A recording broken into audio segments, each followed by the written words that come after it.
Congratulations, you've received your Vortex fan and your power converter. Now, as is shown right here on the picture, you always want to make sure you use the power converter with the Vortex fan. Let's talk about unpacking your voltage converter. Now, your voltage converter may look different than this one here. We change our suppliers from time to time.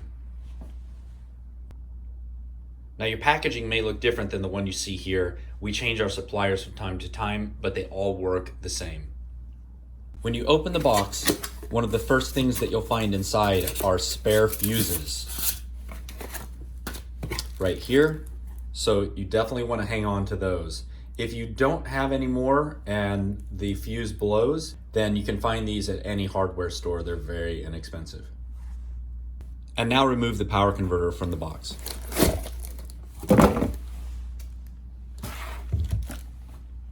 First, let's start with the power converter. Now, we buy multiple converters from different sources over time, so don't worry too much about whether it comes in a brown box or an orange box. It will work perfectly for the unit that we've supplied. Okay, so here are two different units of the converter box. It doesn't matter which one you have. Both of them have a 3-prong plug in the front. There is another plug, but it's covered up, so never use that one.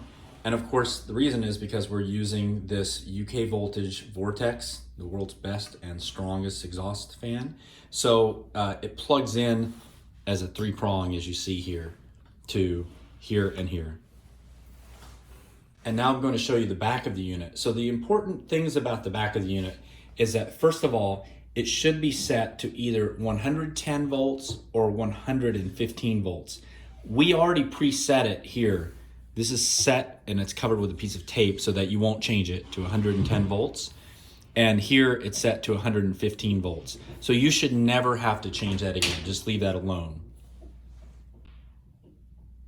The other important part of the back of the unit is that there is a spare fuse in here. So if on the front, when it's plugged in, you turn it on and it doesn't light up, that's because that fuse has blown. So you're gonna just change the fuse with the spares. Let's unbag the rest of the machine. Perfect. So as you'll see on the top, here's the plug, here's the fuse location, here's the power switch. That's all you need to know. Then, to open, we simply unscrew these knobs on the top, slide the faceplate forward, lift it out of the slot right here, and you'll see that here is our power cord. So we'll take out the power cord.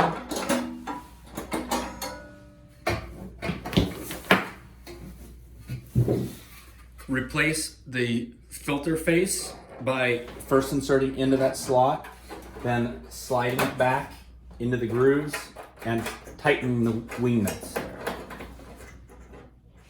And now we're ready to plug it in and use. First, take your 3-prong cord and put that end of it into the Vortex fan.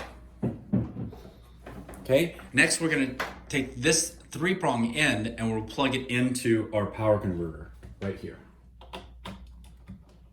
Okay, now notice that it is aimed downwards, which is kind of awkward. So I'm just gonna turn the power converter on its side like that. Finally, I'm going to plug in the power converter to the wall. Okay, so first I need to power on the power converter, and you should see a light come on here when you turn it to the on position, just like that. And now I can turn on my Vortex fan.